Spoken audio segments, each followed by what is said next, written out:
বিশ্বনবী জনাবে মুহাম্মদুর রাসূলুল্লাহ সাল্লাল্লাহু আলাইহি ওয়াসাল্লাম একদিন ঈদের সালাতের জন্য ঘর থেকে বের হলেন। ঈদের সালাত পড়াবেন, মসজিদে ঈদগাহে যাবেন। এমন সময় কিছু দূর যাওয়ার পরে হযরতে আবু বকর তাকায়া দেখেন একটা বাচ্চা ছেলে মদিনার রাস্তায় বসে কাপড় ছাড়া, চুলগুলো উস্কো কুস্কো, চেহারার দিকে তাকায়া দেখা যায় মনে হয় ভুখা, খাবার পায় নাই। চিল্লায়া চিল্লায়া কাঁদতেছে। হযরতে আবু বকর জিজ্ঞেস করলেন, বাচ্চা তুমি কান্না করো, কি হয়েছে? বাচ্চা শিশু জবাব দিচ্ছে, কে আপনাকে আমি চিনলাম না। আবু বকর ডাক দিয়ে বললেন, আমার নাম আবু বকর। ছেলে ডাক দিয়ে বলছে, না না, আপনার কাছে আমার মনের কথা বলা যাবে না, আপনি আমার কথাগুলা বুঝবেন না। আমার মা আমাকে পাঠিয়ে দিয়েছে আখেরি জমানার নবীর সঙ্গে কথা বলতে। কোন সুবহানাল্লাহ। কিছুক্ষণ পরে রাস্তা দিয়ে হযরত ওমর গেলেন। ওমরকে ডেকে ডেকে বলছে, আপনি কি? আবার বললেন, আমি ওমর। ছেলে ডাক দিয়ে বলছে, না, আপনাকে বলা যাবে না, আপনি আমার মনের ব্যথাগুলা বুঝবেন না, আপনাকে বলে আমার কোনো লাভ নাই। হযরতে ওমর চলে গেলেন। কিছুক্ষণ পরে রাস্তা দিয়ে দিনের নবী হেঁটে যেতে লাগলেন। আমার নবী যখন বাচ্চার সামনে দাঁড়িয়ে গেলেন, এই ছোট্ট বাচ্চা কান্না করে ডাক দিয়ে বলছে, কে? আমার নবী ডাক দিয়ে বললেন, আমি এই জামানার পয়গম্বর বিশ্বনবী জনাবে মুহাম্মদুর রাসূলুল্লাহ সাল্লাল্লাহু আলাইহি ওয়াসাল্লাম। বাচ্চা চোখের পানি ছেড়ে কান্না করে ডাক দিয়ে বলছে, আল্লাহর পয়গম্বর, আমি আপনার সঙ্গে কথা বলতে চাই। কি বলতে চাও তুমি, আমাকে বলো। বাচ্চা ডেকে ডেকে বলছেন, ইয়া রাসূলুল্লাহ, ইয়া হাবিবাল্লাহ, দীর্ঘদিন হয়ে গেল আমার বাবা নাই, আমার আর কোনো ভাই নাই, আমার কোনো বোন নাই। আমার মা মানুষের বাড়িতে কাজ করে করে আমাকে খাওয়াইয়া বড় করছে। 3-4 দিন হয়ে গিয়েছে মা মানুষের বাড়িতে কোনো কাজ পায় নাই। আজকে ঈদের দিনে আমি বের হয়েছি, মা রাত্রবেলা আমাকে বলে দিয়েছেন, বাবারে। আমি মায়ের কাছে বলেছি, আম্মা জান, আজকে ঈদের দিনে আমাদের কপালে কি কোনো খাবার নাই, আমার জন্য কি কেউ নতুন জামা কিনে দিতে পারবে না? মা, বাবা যদি বেঁচে থাকতে হাজার কষ্টের মধ্যে হলেও আমার জন্য কিছু করত। আজ এই দুনিয়ার জমিনে আমার বাবা নাই। যেই বাবা সন্তানের জন্য মাথার গাম পায়ে ফেলে সারাদিন কষ্ট করে ইনকাম করে নিজে না খেয়ে বাচ্চাদেরকে খাওয়াইয়া বড় বানায়, সন্তান বড় হয়ে সেই বাপকে ভুলে যায়। আমার বন্ধুগণ, বাচ্চা ডেকে ডেকে বলছে, পয়গম্বরে আরবি। মায়ের কাছে যখন বললাম, মা তখন কান্না করে বলছেন, তোমাকে দেওয়ার মতো কিছু নাই। ঈদের দিন সকালবেলা মদিনার ঈদগাহের রাস্তায় বসে যাও। এই রাস্তা দিয়ে যদি দ্বীনের নবী, ইয়েতিম নবী, বিশ্ব নবী হেঁটে যায়, কেউ যদি তোমার মনের ব্যথা গোলা না বুঝে, বিশ্ব নবী ও ইয়েতিম, তুমিও ইয়েতিম, তিনি তোমার কথাগুলা বুঝবেন, তাকে তুমি বুঝাইয়া বলবে। আমার মুসলমান বন্ধুগণ, বাচ্চা ডাক দিয়ে বলছে, ইয়া রাসূলুল্লাহ, ইয়া হাবিবাল্লাহ, আল্লাহর পয়গম্বর, আমার কেউ নাই। ঈদের দিনে বসেছি 3 দিনের না খাওয়া। বলেন তো আপনি আমাকে কোনো সহযোগিতা করতে পারবেন কিনা? নবীজি কেমন দরদি নবী, তিনি বসে পড়লেন। এই মাটিতে লাগানো উস্কো কুস্কো চেহারা, ছেঁড়া পড়া কাপড়, বাচ্চাটাকে টান দিয়ে নিজের বুকের সঙ্গে জড়াইয়া নিলেন। কোন সুবহানাল্লাহ।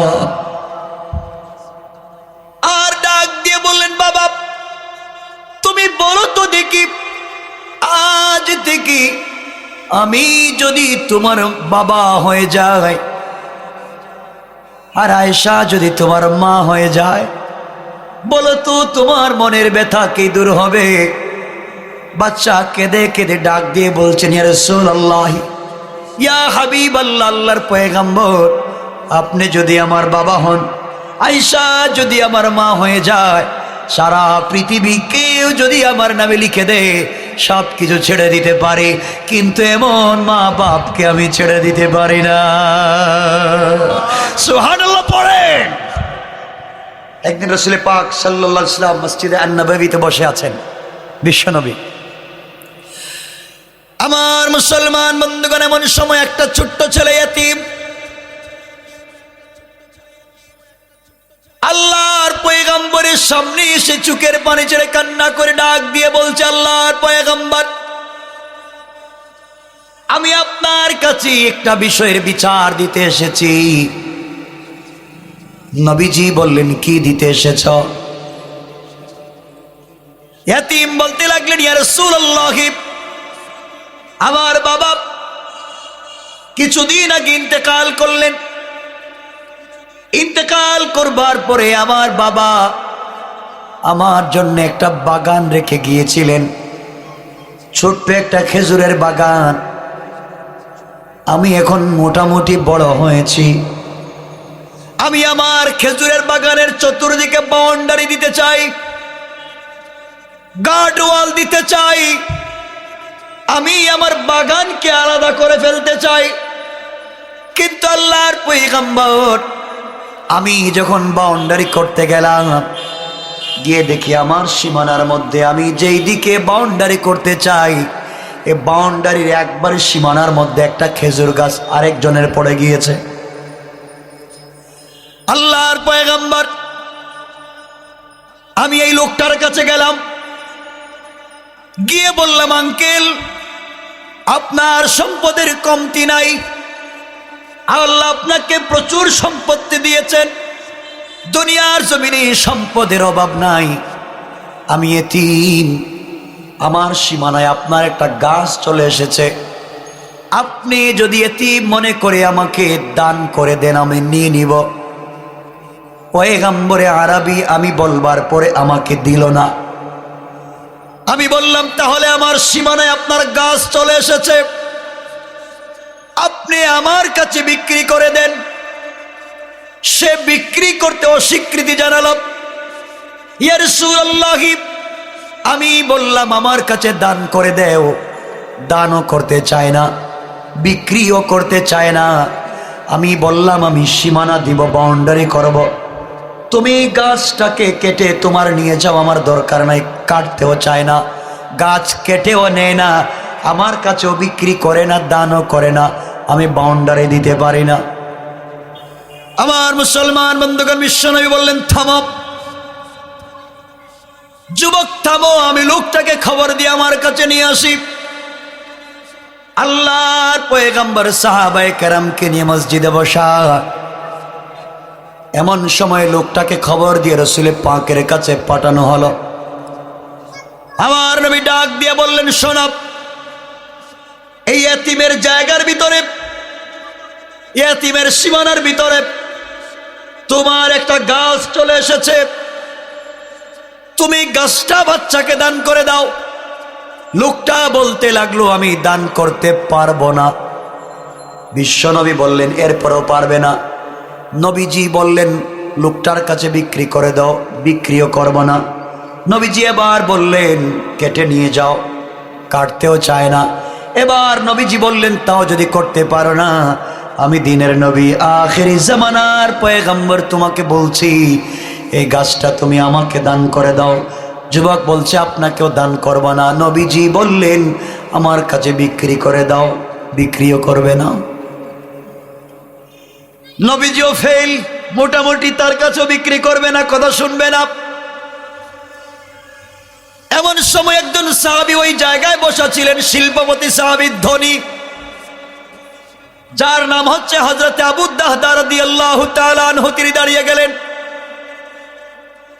আর ডাক দিয়া বললেন, ভাই রে, তুমি বিক্রি করতে পারবে না, কয় না, আমি এই দামে বিক্রি করব না, আরো লাগবে। আমার নবীজি দাঁড়িয়ে বললেন, এই সাহাবীদের মধ্যে কি এমন কি কেউ আছো, আমার কর্মী, আমার সাথী, আমার বন্ধুদের মধ্যে এমন কি কেউ আছো যে ইয়েতিমের কাছে, এই লোকটার কাছ থেকে গাছটা বিক্রি কিনে ওরকে আল্লাহর ওয়াস্তে দান করে দিবেন? ওই যেই লোকটা বিক্রি করতে চায় না, তাকে বেশি টাকা দিয়ে কিনে, তার কাছ থেকে কিনে ইয়েতিমকে দান করবার মতো কি কোনো লোক আছেন? সাহাবীরা দাঁড়িয়ে বলেন, ইয়া রাসূলুল্লাহ, যদি ওর কাছ থেকে কিনে ওই গাছটা দান করে দেই কি লাভ? আমার নবী ডেকে ডেকে বললেন, যদি ওই লোকটার কাছ থেকে বেশি দামি গাছ কিনে এতিমকে দান করে দাও, আমি নবীজি কথা দিলাম তার বিনিময়ে আল্লাহ তার জন্য জান্নাতে একটা খেজুর গাছ লাগাইয়া দিবে। সুবহানাল্লাহ, পড়ে নামাজ করো সুবহান। যার জন্য জান্নাতে খেজুর গাছ লাগানো থাকবে সে জাহান্নামে যাবে? কথা বলেন না কেন? এই কথাগুলো শুনবার পরে হযরত আবু দাহদা দাঁড়িয়ে গেলেন আর বললেন, কি চমৎকার কথা ইয়া রাসূলুল্লাহ, আপনার দুনিয়ায় মাত্র একটা গাছ কিনে যদি এতিমকে দান করি, এর বিনিময়ে জান্নাতে একটা গাছ পাবো, এর চাইতে সুন্দর বিজনেস তো আর হতে পারে না। দুনিয়ায় একটা গাছ কিনলে জান্নাতের গাছ পাওয়া যায়, এর চাইতে কি উত্তম কোনো বিজনেস আছে নাকি? আবু দাহদা দাঁড়িয়ে গেলেন আর এই লোকটার হাত ধরে বললেন, ভাই তুমি আমাকে চিনো? কই চিনি, আপনি মদিনার শিল্পপতি। আবু দাহদা বললেন, যুবক শুনো, এই মদিনার সব থেকে বড় খেজুর বাগান আমার বাগানে 600 থেকে 800টা খেজুরের গাছ আছে। আমার বাগানে 600 থেকে 800 খেজুরের গাছ আছে আমার বাগানে। আর আমার বাগানে এমন 600 থেকে 800টা খেজুরের গাছ আছে যে গাছের খেজুর পুরা বছর মদিনার বাজারে পাওয়া যায়। কোন সুবহানাল্লাহ। আবু দাহদা বললেন, আমার গাছের খেজুর বিক্রি করা কেনার জন্য পুরা মদিনার মানুষ মুখিয়ে থাকে, কোন দিন আমার গাছের খেজুর পাকবে, মানুষ এগুলা কিনে নিতে চায়। আমার একটা 600 থেকে 800 গাছের খেজুর বাগান আছে, ওই বাগানের মধ্যখানে একটা কূপ আছে মিষ্টি পানির। তুমি কি চিনো? লোকটা বলছে, চিনব না কেন, আপনার খেজুর বাগান চিনি, গোটা দুনিয়ায় সবাই আপনার খেজুর বাগান চিনে। আপনার খেজুর বাগানের মতো দামি কোনো বাগান পৃথিবীতে আর নাই। বলেন আল্লাহু আকবার। আবু দাহদা বললেন, আমার খেজুর বাগানের মধ্যখানে একটা মিষ্টি কূপের ঝর্ণা আছে, মিষ্টি কূপ আছে, তুমি কি জানো? লোকটা বলছে, কেন জানবো না, আপনার বাগানের মধ্যখানে মিষ্টি পানির একটা কূপ আছে, আমি কেন জানবো না? গোটা দুনিয়ার মানুষ সফর করে করে যখন মক্কার দিকে যায়, সবাই চিন্তা করে আবু দাহদার বাগানের কাছে যদি পৌঁছে যাই আমরা রেস্ট নিব, কারণ ওই বাগান থেকে মিষ্টি পানির কূপ থেকে পানি পান করে তৃষ্ণা নিবারণ করব। কোন সুবহানাল্লাহ। আবু দাহদা বললেন, তুমি আমার বাগানও চিনো, আমার মিষ্টি কূপও চিনো। আবু দাহদা বললেন, আরেকটা বিষয়, আমার এই বাগানের মধ্যখানে আমার একটা দোতলা বাড়ি আছে, এই বাড়িটাও কি তুমি চিনো? লোকটা বলছে, কেন চিনব না, আপনার বাড়িও আমি চিনি, আপনার বাড়ি চিনি, আপনার মিষ্টি কূপের পানি চিনি, আপনার বাগান চিনি। হযরত আবু দাহদা বললেন, যুবক রে, আল্লাহর পয়গম্বর বলেছেন একটা গাছ কিনে দান করে দিলে জান্নাতি আল্লাহ আমাকে একটা গাছ দিবেন, আমি তোমার ওই গাছটা কিনে নিতে চাই, বিনিময়ে আমার 600 থেকে 800 খেজুর গাছের বাগান, মিষ্টি পানির কূপ আর দোতলা বাড়ি সব কিছু বিনিময়ে তোমাকে দিয়ে দিতে চাই। সুবহানাল্লাহ, ওয়াজ করে বলেন না সুবহান। আমি সব তোমাকে দিয়ে দিব, আমার বিশাল বাগান, বিশাল বাগান তোমাকে আমি দিয়ে দিব, আমার মিষ্টি পানির কূপ তোমাকে দিয়ে দিব, আমার দোতলা বাড়ি তোমাকে দিয়ে দিব, প্রয়োজনে তুমি আমার কাছে গাছটা বিক্রি করে দাও।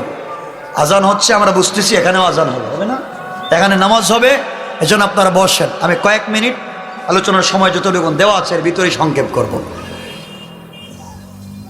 বসেন, কষ্ট হচ্ছে না তো আপনাদের? আমার বন্ধুগণ, বুঝাতে চাই জাহান্নামে যাওয়ার 2 নম্বর কারণ কি?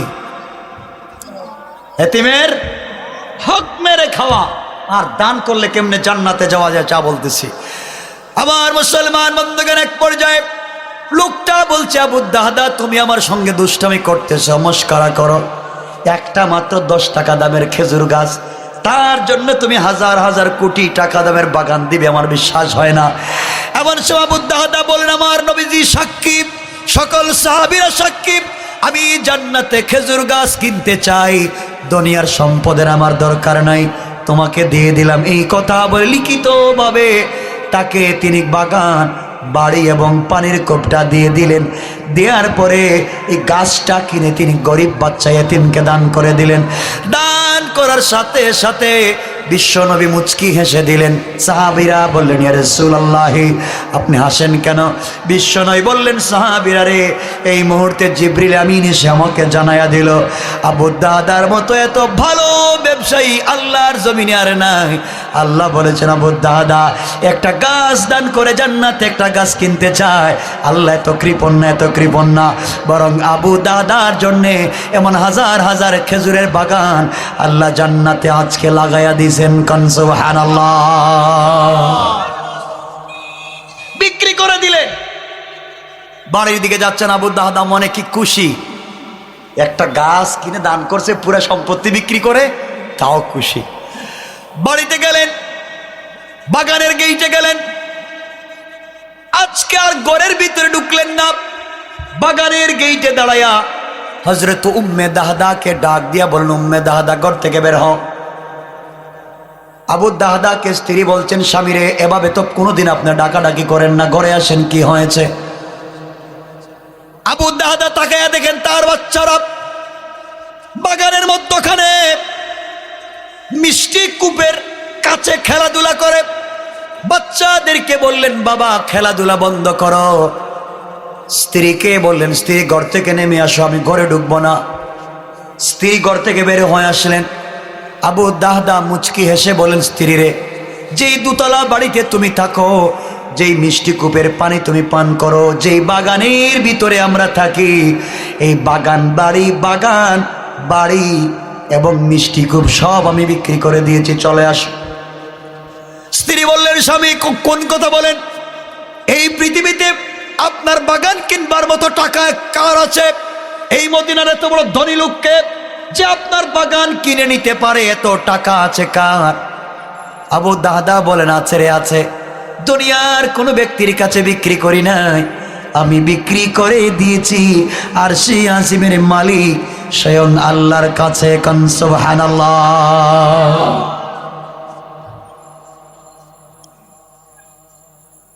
আমার বন্ধুগণ, সুতরাং আবু দাহদার স্ত্রী বললেন, স্বামী কি বলেন, কেমনে কি? পুরা ঘটনা খুলে বললেন। নবীজি বলেছেন, গাছ কিনে এতিমকে দান করলে জান্নাতে গাছ পাওয়া যায়। আমি তোমার জন্য জান্নাতে একটা গাছ কিনেছি, যেই গাছ কোনোদিন মরবে না, যেই গাছের ফল কোনোদিন শেষ হবে না। আর গাছকে আল্লাহ জান্নাতে দেয়া গাছের মালিককে জাহান্নামে দিবে না। বুঝতে পেরেছি, গাছ যেহেতু জান্নাতে থাকবে, আমরাও জান্নাতে থাকবো। কোন সুবহানাল্লাহ। আবু দাহদার স্ত্রী বললেন, স্বামীরে, আপনার মতো এত বড় ব্যবসায়ী দুনিয়ার জমিনে আর দেখি নাই, আমি খুশি হয়ে গেলাম। আল্লাহর সঙ্গে আপনি ব্যবসা করতে পেরেছে, আমি এমন স্বামীর ঘর করতে পেরে আমি খুশি। স্বামীর এই ঘরের দরকার নাই, দুতলা বাড়ির দরকার নাই, আর বৃষ্টি পানির দরকার নাই, বাগানের দরকার নাই। আমি এই মুহূর্তে যে কাপড় পরা ছিল, এই কাপড় নিয়ে ঘরের ভিতরের কাপড়গুলা গাঠি ভরে বের হয়ে আসলাম। এই বাগানে থাকবো না, কারণ এই বাগানের বিনিময়ে এখন আমাদের বাড়ি তৈরি হয়ে গেছে আল্লাহর জান্নাতে। কোন সুবহানাল্লাহ। আল্লাহু আকবার বলেন।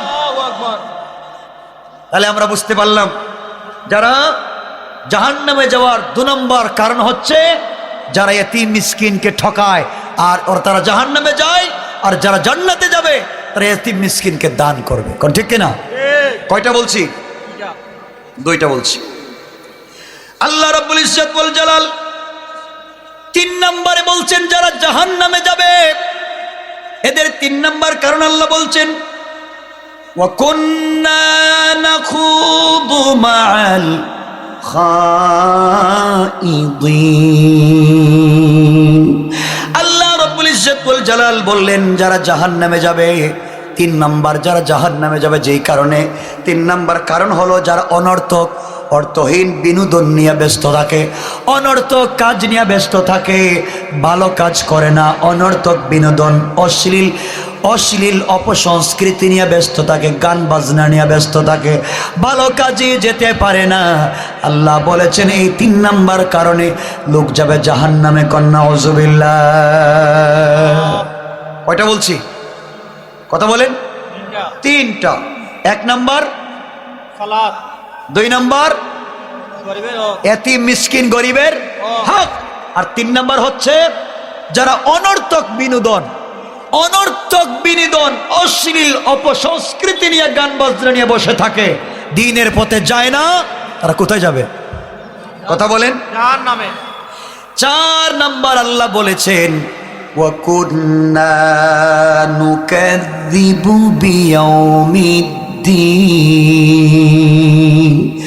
4 নাম্বার যারা জাহান্নামে যাবে, 4 যে মূল কারণ, এটা হলো কিয়ামতের দিনকে যারা অস্বীকার করে বসে আর বলে কিয়ামতের দিনে তোমার আল্লাহ কি করবেন, তোমার আল্লাহর কি করার আছে, যারা এই সমস্ত কথা বলে, কিয়ামতের দিনকে বিশ্বাস করতে চায় না, হিসাব নিকাশের দিনকে ভয় করে না, চুরি করে, ডাকাতি করে, জেনা করে, বদমাইশি করে, পাবলিকের হকগুলো নষ্ট করে, দুনিয়া মানুষের সম্পত্তি নষ্ট করে, আল্লাহকে ভয় করে না।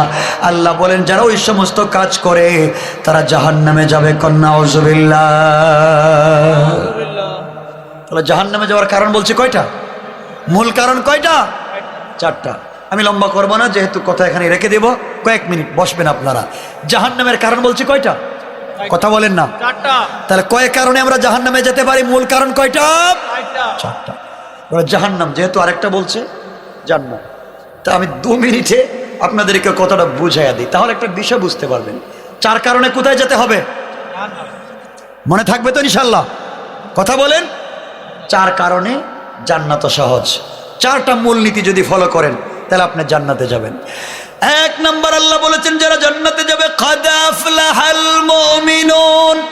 আল্লাহ বলছেন তারাই তো সফল কাম, যারা মুমিন, যারা ঈমান এনেছে। আল্লাহ বলেছেন তারা জান্নাতে যাবে। কোন সুবহানাল্লাহ। তাহলে জান্নাতে যেতে হলে 1 নাম্বার কাজ কি? কথা বলেন না কেন? ঈমান আনা লাগবে। কি আনা লাগবে? কার উপরে? কার উপরে? আল্লাহর উপরে যদি ঈমান এনে থাকেন, আল্লাহকে যদি বিশ্বাস করেন, দ্বীনকে পূর্ণাঙ্গ জীবন ব্যবস্থা হিসাবে মানেন, তাহলে সমাজে আর কারো আনুগত্য করা যাবে না। আনুগত্য করতে হবে কেবলমাত্র একমাত্র আল্লাহর। কথা বলেন। আনুগত্য করব কার? আল্লাহ। তাহলে মুমিনরা সফল কাম। কয়টা বলছি? 1টা।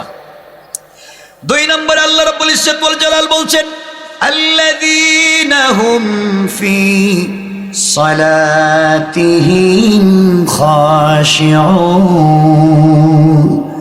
যারা জান্নাতের ভিতরে যাবে তার 2 নম্বর মূলনীতি হলো যারা সালাত কায়েম করতে পারে বয়ের সাথে, খুশুর সাথে, যারা দুনিয়ার জমিনে সালাত কায়েম করবে, আল্লাহ বলেছেন ওরা ইন্তেকাল করতে দেরি হবে, আমি আল্লাহর কুদরতের হাত ধরে জান্নাতে যেতে দেরি হবে না। কান সুবহানাল্লাহ। কয়টা বলছি? 2টা। 3 নম্বর আল্লাহ রাব্বুল ইজ্জত ওয়াল জালাল বলছেন ওয়াল্লাযীনা হুম আনিল লাগবি মুরিদুন। আল্লাহ রাব্বুল ইজ্জত ওয়াল জালাল বলছেন যারা অর্থহীন কর্মকাণ্ডে লিপ্ত হয় না, ভালো কাজে লিপ্ত হয়ে যায়, হারাম কাজ করে না, ইয়েতিমকে দান করে, বিধবাকে দেয়, মানুষকে সহযোগিতা করে, অশ্লীল কাজে যায় না, মসজিদে যায়, নামাজ পড়ে দ্বীনের কাজ করে, ইসলামী আন্দোলন করে দ্বীনের পথে চলে, আল্লাহ বলেছেন এই লোকটা ইন্তেকাল করতে দেরি হবে, আমি আল্লাহর হাত ধরে জান্নাতে যেতে দেরি হবে না। কোন সুবহানাল্লাহ। কয়টা বলছি? সবাই বলেন। 1 নাম্বার কি? সালাত।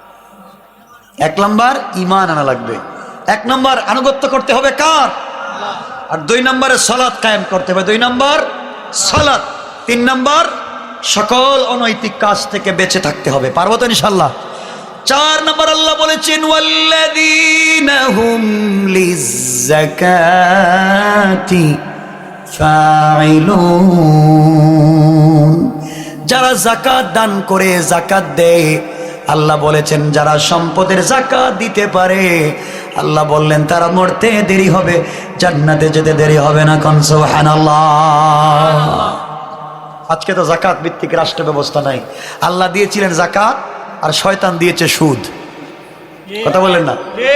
আল্লাহ সমাজ থেকে সমস্যা দূর করার জন্য দিলেন যাকাত ভিত্তিক অর্থ ব্যবস্থা, আর শয়তান কয় আমি দিলাম সুদ ভিত্তিক অর্থ ব্যবস্থা। যাকাত ধনীর কাছ থেকে নিয়ে গরিবকে দেওয়া হয়, ঠিক বললাম না? যাকাত ধনীর কাছ থেকে নিয়ে গরিবকে দেওয়া হয়, আর সুদ গরিবের কাছ থেকে নিয়ে ধনীকে দেওয়া হয়। যেমন এলাকায় গ্রামীণ ব্যাংক আছে, ওই যে ব্রাক আছে, আশা, কারিতাস, এগুলো আছে, আপনারে দিবে না। ওই আপনারা গরিবদের কাছ থেকে টাকা নেয়, টাকা নিয়ে ব্যাংকের মালিকরে দেয়, কোটিপতিদেরকে দেয়। তাহলে সুদ হচ্ছে গরিবের পিঠ থেকে নিয়ে ধনীকে দেয়, আর যাকাত হচ্ছে ধনীর কাছ থেকে নিয়ে গরিবকে দেয়। কন্যা সুবহানাল্লাহ। এজন্য আমরা যাকাত ভিত্তিক অর্থ ব্যবস্থা চাই কি চাই না? কয়টা বিষয় বলছি? জান্নাতে যেতে হলে মূলনীতি লাগবে 4টা, জাহান্নাম থেকে বাঁচতে হলে মূলনীতি লাগবে 4টা। আল্লাহ 4 4 8টা বিষয়ের উপর আমল করার তৌফিক দিক। সবাই আওয়াজ করে বলেন আমিন, আরো জোরে বলেন আমিন। বিষয় বলছে কয়টা? সর্বমোট কয়টা? জাহান্নাম থেকে জাহান্নামে যাওয়ার মূলনীতি কয়টা? 4টা। জান্নাতে যাওয়ার মূলনীতি 4টা। আল্লাহ আমাদের কবুল করুক, সবাই পড়েন আমিন।